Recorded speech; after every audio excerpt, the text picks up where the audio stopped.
রেদওয়ান ভাই, শামীম ভাই, আপনাদেরকে স্টুডিওতে স্বাগত জানাচ্ছি।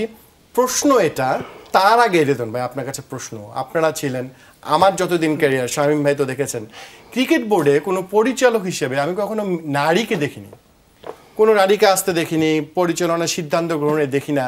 মানে ক্রিকেট বোর্ড কি নারী বিদ্বেষী নাকি? না, বিষয়টা আসলে তা নয়। আমি প্রথমেই ধন্যবাদ জানাই আপনাকে আমাকে আজকের অনুষ্ঠান আমন্ত্রণ জানানোর জন্য।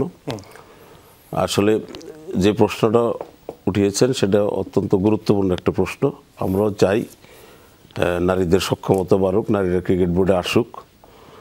আমরা যে গণতন্ত্র সংশোধনীতে ছিলাম সেখানে আমরা চেষ্টা করেছি, কিন্তু আসলে নারীদের কাউন্সিলর হওয়ার সুযোগ খুব কম। শুধুমাত্র একজন বাংলাদেশ মহিলা ক্রীড়া সংস্থা থেকে একজন কাউন্সিলর আসে, আপনি দেখবেন ক্যাটাগরি 3-এ। সেখানে ওনার পক্ষে নির্বাচিত সো টাফ।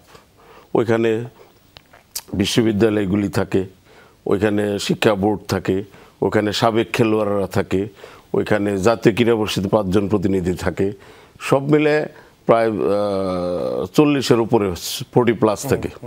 ওইখানে একজন নারী ওনার পক্ষে ওইখানে ইলেকশন করে জিতে আসা খুব টাফ।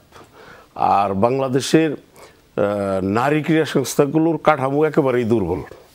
জেলার থেকে শুরু করে যদি বলেন সেন্ট্রালি, সেখানেও খুব দুর্বল। সেখানেও ইলেকশন প্রক্রিয়া নাই। তারা সব এ যাবৎ যত নারী সংগঠন আছে সবগুলি সংগঠনে আমাদের জেলাতে প্রতিনিধিত্ব করবে জেলা প্রশাসকের মিসেস হলে সভাপতি, ওইখানে অ্যাডক কমিটি, কোনো নির্বাচিত কোনো সিস্টেম নাই। আর নারীদের মধ্যে ঘুরে আসার মানে সাংগঠনিকভাবে দাঁড়ানোর মতো কাঠামো তৈরি হয় নাই বিদায় বিসিবিতে নারী ক্রিকেট।